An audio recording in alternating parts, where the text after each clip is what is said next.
Hello दोस्तों, आप सभी का मेरे यूट्यूब चैनल जीके हैस इसके में स्वागत है। आज हम भारत के प्रमुख राष्ट्रीय उद्यान के बारे में पढ़ेंगे। इससे पहले हम भारत के प्रमुख वन जीव अभयारण्य के बारे में पढ़ चुके हैं। अगर आपने उस वीडियो को नहीं देखा है तो जाकर मेरे यूट्यूब चैनल पर देख लीजिएगा। आज हम भारत के प्रमुख राष्ट्रीय उद्यान को पढ़ेंगे, जिससे प्रश्न हमेशा ही विभिन्न कॉम्पिटिटिव एग्जाम में पूछे जाते हैं। भारत में 1972 में वाइल्ड लाइफ एक्ट पारित किया गया था। यह इसलिए पारित किया गया था कि जो वन प्राणी हैं उनको संरक्षित किया जा सके। वन जीव अधिनियम पहले जम्मू कश्मीर और लद्दाख में लागू नहीं था, चूँकि इसे विशेष राज्य का दर्जा प्राप्त था, लेकिन अब इसे क्षेत्र में भी वन जीव अधिनियम लागू कर दिया गया है। भारतीय वन जीव बोर्ड के अध्यक्ष प्रधानमंत्री होते हैं। सरकार द्वारा राष्ट्रीय उद्यान पर पूर्ण नियंत्रण होता है। सभी प्रकार के मानवीय गतिविधियां पर रोक होती है, जैसे आप आवास नहीं बना सकते हैं, व्यापार नहीं कर सकते हैं, लकड़ियों का बिना अनुमति के पेड़ों को काट नहीं सकते हैं, सूखी लकड़ियों को ले नहीं जा सकते हैं। सीमा भी इसका निर्धारण होता है। भारत में राष्ट्रीय उद्यान 105 हैं। हम एक एक कर सभी राष्ट्रीय उद्यान के बारे में पढ़ेंगे कि इन सभी राष्ट्रीय उद्यान की क्या महत्वपूर्ण विशेषता है। ये अब हम एक एक कर राष्ट्रीय उद्यान के बारे में जानेंगे। कौन सा राष्ट्रीय उद्यान किस राज्य में स्थित है और इसकी क्या विशेषता है। सबसे पहले हम जम्मू कश्मीर में जो राष्ट्रीय उद्यान है उसके बारे में जानेंगे। अब यह केंद्र शासित प्रदेश बन गया है, पहले यह राज्य था। यहाँ पे डांची ग्राम है और किश्तवाड़ राष्ट्रीय उद्यान है। डांची ग्राम, यहाँ पे तेंदुआ, काला भालू, हमेशा याद रखिएगा, काला भालू और लाल भालू जिसे पांडा भी कहते हैं, ये यहाँ पे पाया जाता है। इग्लू यहाँ पे होता है, इसकी मुख्य विशेषता है। अगर पूछे कि किस राष्ट्रीय उद्यान में लाल भालू मिलता है तो याद रखिएगा डांचीग्राम राष्ट्रीय उद्यान में लाल भालू स्थित है। और यह डांचीग्राम राष्ट्रीय उद्यान कहाँ स्थित है तो जम्मू कश्मीर में स्थित है। हमेशा राज्य का नाम पूछता है। किश्तवाड़ राष्ट्रीय उद्यान, यह काला हिरन यहाँ भी होता है, काला हिरन यहाँ भी था। याक यहाँ पे विशेष रूप से होता है। पहाड़ी तेंदुआ जिसे हिम तेंदुआ भी कहते हैं और तिब्बती गधा यहाँ पे मिलता है। हमेशा ही प्रश्न में पूछता है कि याक किस राष्ट्रीय उद्यान में पाया जाता है तो याद रखिएगा किश्तवाड़ राष्ट्रीय उद्यान। और किश्तवाड़ राष्ट्रीय उद्यान कहाँ है तो जम्मू कश्मीर में यह राष्ट्रीय उद्यान है। यहाँ पे ये डांचीग्राम है और ये किश्तवाड़ है। मैप से अगर आप याद करिएगा राष्ट्रीय उद्यान को किस राज्य में है तो आपको हमेशा के लिए याद हो जाएगा। एक बार अगर इस मैप को बारी बारी से अध्ययन कर लेंगे तो कभी भी अगर प्रश्न में पूछेगा कि कौन सा राष्ट्रीय उद्यान किस राज्य में है तो आप आसानी से उसको बना सकते हैं, उस प्रश्न को आसानी से हल कर सकते हैं। वहाँ के मुख्य पशु के बारे में भी जानकारी आपको आसानी से इस मैप से पता चल सकता है। अगर मैप याद है तो यह भी आपको याद हो जाएगा। इसलिए जम्मू कश्मीर में दो राष्ट्रीय उद्यान महत्वपूर्ण हैं, एक डांचीग्राम राष्ट्रीय उद्यान, एक किश्तवाड़ राष्ट्रीय उद्यान। डांचीग्राम राष्ट्रीय उद्यान में लाल भालू पाया जाता है जिसे लाल पांडा भी कहते हैं। इग्लू है, ये इसकी मुख्य विशेषता है। किश्तवाड़ा में याक मिलता है और पहाड़ी तेंदुआ जिसे हिम तेंदुआ कहते हैं, तिब्बती गधा मिलता है। ये इस राष्ट्रीय उद्यान की मुख्य विशेषता है। भारत का सबसे बड़ा राष्ट्रीय उद्यान केंद्र शासित प्रदेश, ये केंद्र शासित प्रदेश है। यहाँ पे लद्दाख है, यहीं पे लेह इसकी राजधानी है, यहीं पर है। इसका नाम हिमिस भी है, इस राष्ट्रीय उद्यान का नाम हिमिस भी है। 3550 वर्ग किमी में यह विस्तृत है। पहले जम्मू कश्मीर और लद्दाख दोनों एक थे, राज्य थे, लेकिन अब विभाजन कर दोनों को केंद्र शासित राज्य बना दिया गया। जम्मू कश्मीर अलग और लद्दाख अलग।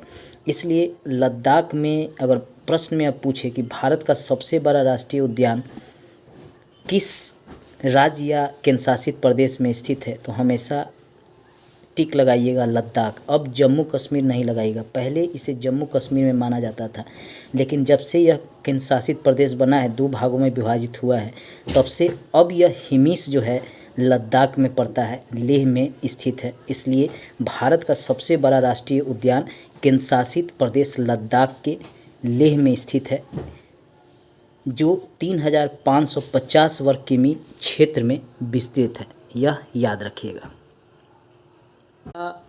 राज्य है हिमाचल प्रदेश। ये यहाँ पर भी राष्ट्रीय उद्यान स्थित है, जो जम्मू कश्मीर के ठीक नीचे सटा हुआ है। यहाँ पे बृहद हिमालय राष्ट्रीय उद्यान है और रोहिला राष्ट्रीय उद्यान, दो महत्वपूर्ण राष्ट्रीय उद्यान हैं। इसके अलावा अभयारण्य भी है, जिसके बारे में मैंने पढ़ा चुका हूँ। आज हम राष्ट्रीय उद्यान के बारे में ही पढ़ाएंगे। बृहद हिमालय, यहाँ पे जीव जो है कस्तूरी हिरन है, भूरा भालू है, पहाड़ी तेंदुआ है। कस्तूरी हिरन और पहाड़ी तेंदुआ के लिए प्रसिद्ध है बृहद हिमालय। इसके अलावा रोहिला राष्ट्रीय उद्यान, जो यहाँ पे है रोहिला राष्ट्रीय उद्यान, यहाँ पे पहाड़ी मुर्गा मिलता है, ये इसकी विशेषता है। इसके अलावा कस्तूरी हिरन, भूरा भालू, पहाड़ी तेंदुआ, यह भी यहाँ पे होता है। जो बृहद हिमालय में है सो रोहिला राष्ट्रीय उद्यान में भी है। जो बृहद हिमालय राष्ट्रीय उद्यान में है जीव, वही रोहिला राष्ट्रीय उद्यान में भी जीव है, लेकिन अंतर यही है कि यहाँ पे पहाड़ी मुर्गी मिलता है रोहिला राष्ट्रीय उद्यान में। यही इस राष्ट्रीय उद्यान की मुख्य विशेषता है। और दोनों राष्ट्रीय उद्यान ही, बृहद हिमालय राष्ट्रीय उद्यान और रोहिला राष्ट्रीय उद्यान, दोनों ही हिमाचल प्रदेश में पड़ता है। अगर पूछे प्रश्न में कि बृहद हिमालय राष्ट्रीय उद्यान कहाँ स्थित है, राज्य का नाम पूछे तो हिमाचल प्रदेश लगाइएगा। हमेशा ही बृहद हिमालय पूछता ही है। अगला राष्ट्रीय उद्यान है कॉर्बेट राष्ट्रीय उद्यान। ये कॉर्बेट राष्ट्रीय उद्यान है उत्तराखंड में। ये कॉर्बेट राष्ट्रीय उद्यान है और ये फूलों की घाटी उद्यान है। कॉर्बेट राष्ट्रीय उद्यान की महत्वपूर्ण विशेषता है कि यहाँ पे बाघ, चीता, हाथी, भालू, जंगली सूअर, ये सभी यहाँ पे पाए जाते हैं इस कॉर्बेट राष्ट्रीय उद्यान में। कॉर्बेट राष्ट्रीय उद्यान का पुराना नाम हेली नेशनल पार्क है और यह भारत का सबसे पुराना उद्यान है। इसकी स्थापना 1935 में हुई है। मैंने पहले भी कहा था कि अंग्रेज़ों के समय ही राष्ट्रीय उद्यान, नेशनल पार्क, वन जीव अभयारण्य, इन सभी का स्थापना होने लगा था। चूँकि अंग्रेज़ जो है इसका उपयोग अपने हित में करने के लिए इन वनों में जो संसाधन उपलब्ध थे, वन प्राणी, लकड़ियों का उपयोग करने के लिए इनकी स्थापना शुरू कर दिया था। कॉर्बेट राष्ट्रीय उद्यान भी सबसे पुराना राष्ट्रीय उद्यान है, जिसका स्थापना अंग्रेज़ों के समय ही हुई 1935 में।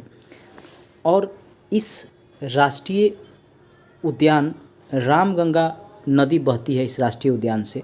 कॉर्बेट राष्ट्रीय उद्यान से रामगंगा नदी बहती है। हमेशा प्रश्न पूछता है कि किस राष्ट्रीय उद्यान से रामगंगा नदी बहती है, तो याद रखिएगा कॉर्बेट राष्ट्रीय उद्यान से रामगंगा नदी बहती है।